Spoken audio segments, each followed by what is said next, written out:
네, 안녕하세요. 이주호입니다. 이번 시간에는 뷰 간 데이터 흐름 연결이라는 제목으로 준비를 해봤어요.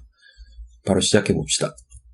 그래서 이번 시간에 총 3개의 영상으로 나눠서 올릴 것 같은데, 앞에 두 영상 1부랑 2부는 우리가 지난 영상들에서 같이 실습으로 확인해봤던 내용들 살짝 간단하게 정리를 하고 넘어가려고 하고 있어요.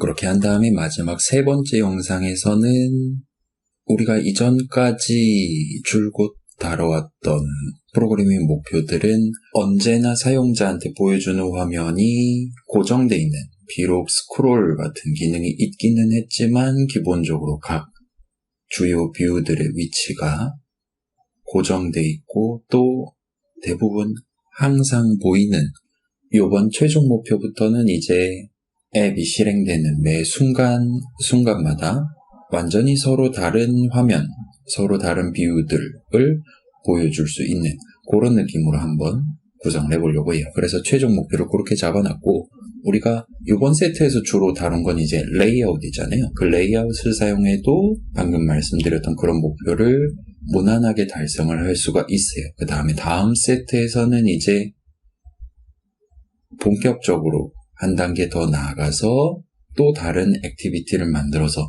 액티비티 간 전환과 같은 느낌의 내용들을 간단하게 짚어볼 것 같아요. 그래서 우리가 지금 후반부에 큰 과제가 계획되어 있는데, 그 큰 과제에서 여러분이 여러 액티비티를 써서 다양한 화면들을 서로 다르게 구성해서 진행하시는 것도 가능하고, 만약에 그게 조금 번잡하다, 나는 그런 화면 전환 쪽보다는 내부 자바 코드들에 조금 더 치중해서 액티비티는 하나만 쓰지만 조금 더 다양한 데이터를 사용자 입력 꾸준히 받아가면서 다룰 수 있는 앱을 만들고 싶다, 그런 식으로 진행을 하셔도 될 것 같아요. 요건 뭐 나중에 말씀드리고요. 아무튼 그런 느낌의 최종 목표, 다음 세트랑 살짝 연계할 수 있을 만한 주제로 준비를 해놨습니다.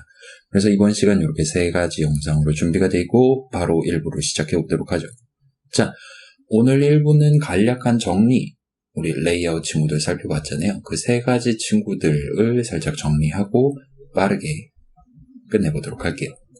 자, 우리가 이제까지 요 3가지 친구들을 직접 사용해 봤어요. 그래서 constraint layout이란 친구 가장 먼저 등장했었고요. 우리 지난 시간에 linear layout이랑 frame layout, 이렇게 2가지 친구를 추가로 배치시켜서 이런저런 어트리뷰트 잡아보고 다른 뷰들을 이 레이아웃들에 추가를 해가면서 이 레이아웃들의 특성을 파악을 해봤었어요. 자, 아마도 이런 질문을 할 수도 있을 것 같아요. 결국 사용자가 보는 화면은 요즘 디스플레이가 여러 개 있는 그런 것도 있긴 하지만, 아무튼 사용자가 보게 될 화면은 결국 하나밖에 없는데, 그 화면을 구성할 수 있는 방법들을 왜 이리 다양하게 만들어놨습니까? 번거롭게 외워야 할 것도 많아졌어요. 이런 식으로 생각을 할 수도 있을 것 같아요.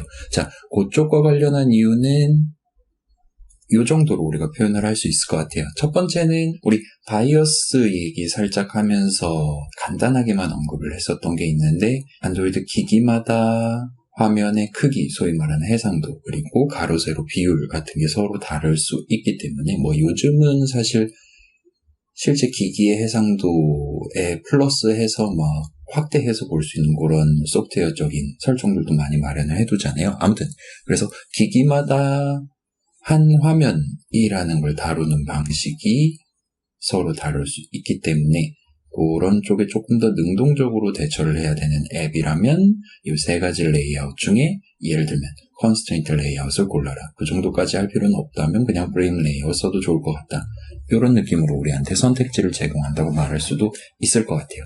그 다음에 비슷한 느낌이에요. 우리가 어떤 앱을 만드냐, 앱 화면의 어떤 부분을 만드냐에 따라서 어떤 케이스는 사용자가 추가 버튼을 누를 때마다 단순하게 새로운 뷰들을 하나하나 생성을 해서 추가를 하면 되는, 기존 목록 아래에다가 배치시키기만 하면 되는 그런 시나리오가 존재할 수 있어요. 만약 그렇다면 굳이 프레임 레이아웃으로 다른 애들 위치 어디지?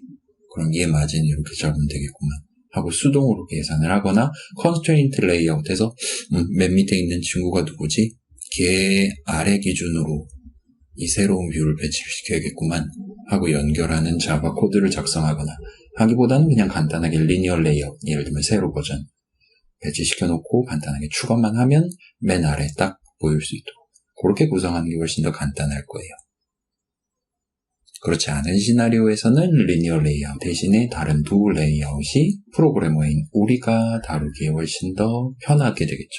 그래서 사실 이 세 가지가 전부가 아니긴 하지만 우리가 지금 시점에 명백히 구분해서 쓸 수 있을 만한 이 세 가지를 골라서 지난 시간에 같이 사용을 해봤습니다. 자, 하나하나 살짝 정리를 해보면 constraint layout은 이 세 친구들 중에서는 가장 세밀한 친구라고 말할 수가 있어요. 그래서 레이아웃에 포함될 각 뷰들, 뷰 인스턴스들에 대해서 각각 상하 좌우 규칙을 지정을 해둘 수가 있어요. 그 다음에 만약에 왼쪽 오른쪽 규칙을 다 지정을 했다 라면 그 뷰에 대해서 여러분이 바이어스라는 걸 추가로 지정을 해둘 수가 있었어요. 그래서 규칙들에 의해서 이 뷰를 배치할 수 있는 영역이 특정이 되는데 그 특정되는 영역에서 해당 뷰가 대충 어디쯤에 위치할 거냐 50%, 30%, 20% 이런 식으로 비율을 여러분이 좀 더 세밀하게 지정을 해둘 수가 있었어요. 자, 그래서 가장 세밀한 친구고 그에 딸려오는 단점은 여러분이 자바 코드로 새로운 텍스트 뷰 인스턴스 하나를 생성을 해서 컨스트레인트 레이아웃에 추가를 하고 싶다. 그 텍스트 뷰를 여러분이 원하는 위치에 배치시키기 위해서는 반드시 이런 상하 좌우 규칙 및 바이어스 등등 약간 복잡할 수 있는 그 요소들까지 아마도 레이어 파람스에 있겠죠. 자바 코드로 여러분이 생성을 하고 지정을 해서 한꺼번에 add 뷰를 해줘야 돼요. 괜찮아요? 우리가 .xml 파일 다룰 때 디자인 모드에서 마우스로 이렇게 깨작깨작 하면서 진행하는 건 상당히 편했어요. 근데 그 마우스로 깨작거리는 거를 자바 코드로 진행해야 되는 상황이 존재할 수도 있을 거예요. 만약 그렇다면 문제가 조금 심각해질 수 있다는 거예요. 리니어 레이아웃이나 프레임 레이아웃에 비하면요. 그래서 세밀하게 지정할 수 있다. 근데 각 뷰에 대해서 기본적인 위치가 특별히 지정되어 있거나 한 건 아니기 때문에 기본값 같은 게 지정되어 있는 건 아니기 때문에 여러분이 원하는 위치에 그 뷰를 배치시키기 위해서는 그 세밀함에 대한 복잡도를 여러분이 직접 가져가 줘야 된다. 아마도 반드시 그래야 될 거다라는 게 이 constraint layout의 특징이에요. 자, 그 다음 linear layout은 세 친구들 중에서는 가장 쓰기 편한 친구라고 볼 수 있어요. 그래서 기본적으로 linear layout은 레이아웃에 포함되는 각 뷰들이 추가되는 순서대로 나열돼요. 그래서 가로 버전, 세로 버전이 있는데 세로 버전이면 가장 처음 추가한 뷰가 항상 리니어 레이아웃 내부 영역의 가장 위에 위치를 하게 될 거예요. 그 다음에 뭔가를 추가하면 걔는 맨 처음 추가한 그 친구 바로 아래에 배치되기 시작할 거예요. 그래서 여러분이 새로운 뷰들 자바 코드로 뚝딱뚝딱 만들고 리니어 레이아웃에 추가를 하면 그 뷰는 이전에 추가했던 다른 뷰들과 안 겹치게 예쁘게 아래쪽에 추가가 될 거예요. 그래서 뷰 열심히 만들었는데 사용자한테 이상하게 보여주면 좀 그렇잖아요. O와 열을 맞춰서 모든 뷰들을 사용자한테 깔끔하게 보여주기 위해 안 겹치게 보여주기 위해서는 리니어 레이아웃을 쓰는 게 방법이 될 거라는 거예요. 자, 다만 거기서 오는 단점이 이제 또 생기는 거죠. 우리의 화면은 1차원이 아니라 2차원이란 말이에요. 근데 리니어 레이아웃은 무조건 위에서 아래, 왼쪽에서 오른쪽과 같은 1차원적인 방향으로 모든 뷰들을 배치를 해요. 그 규칙이 고정돼 있어요. 그렇다 보니까 경우에 따라서는 리니어 레이아웃만 사용하면 화면 영역을 낭비를 하는 상황이 발생할 수 있어요. 물론 우리는 리니어 레이아웃을 세로 버전을 기본으로 쓰고 맨 위에 가로 버전 리니어 레이아웃을 하나를 더 추가함으로써 이 난점을 타개를 하긴 했죠. 그렇긴 하지만 기본적으로 단일 리니어 레이아웃은 위에서 아래로 배치시킨다. 세로 버전이다. 라면 왼쪽 오른쪽 여백에 대해서는 신경을 쓰지 않아요. 자, 그 다음에 그냥 덮어놓고 열심히 추가를 해주는 친구이기 때문에 우리가 코드를 작성하다 보면 리니어 레이아웃 영역을 뚫고 한 번에 20개밖에 못 보여주는데 40개를 추가한다거나 하는 상황도 그만큼 쉽게 발생할 수 있게 돼요. 그래서 꽤 높은 확률로 여러분이 스크롤 뷰를 써서 스크롤 기능을 달아줘야 할 거예요.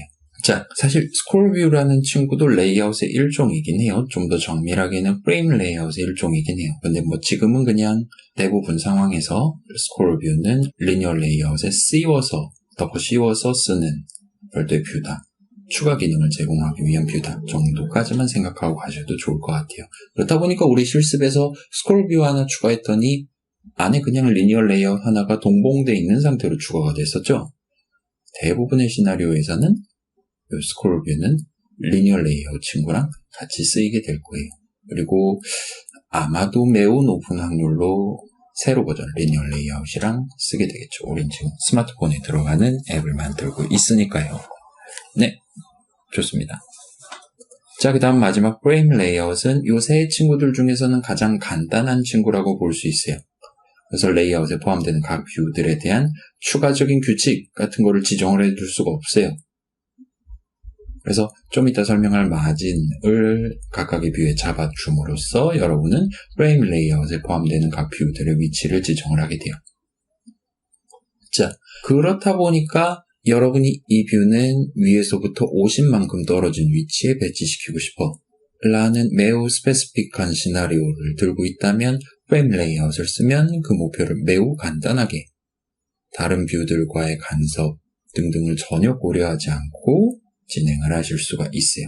자, 그렇다 보니까 단점은 그 와중에 그 뷰들을 안 겹치게 잘 배치를 시키려면 여러분이 그 마진 값들을 미리 잘 계산을 해서 적절하게 수동으로 잡아줘야 할 거예요.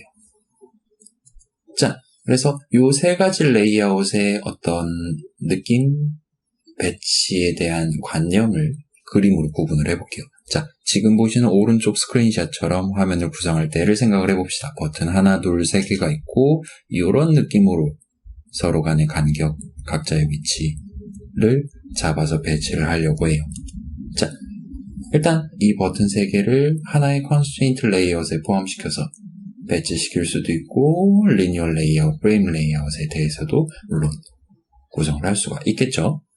자, 이런 상황에서 만약 우리가 컨스트레인트 레이아웃을 쓴다면 예를 들어 버튼 2, BT2의 위치를 잡기 위한 규칙을 정할 때 동일한 목표를 달성하기 위한 다양한 규칙들 중에 하나를 우리가 선택해서 적용을 시킬 수가 있어요. 자, 지금 보시면 자, 버튼 2가 이 정도 위치에 있어야 돼요. 그거를 레이아웃 상단 기준 아래, 레이아웃 왼쪽 기준 오른쪽으로 요만큼과 같이 가로 세로 조건을 지정을 할 수가 있겠죠. 또는 상단에 대한 조건을 버튼 1의 아랫면 기준으로 마진을 잡아주는 것도 가능하고 또는 버튼 3의 윗면 기준으로 버튼 2의 아랫면의 위치를 지정하는 것도 가능해요.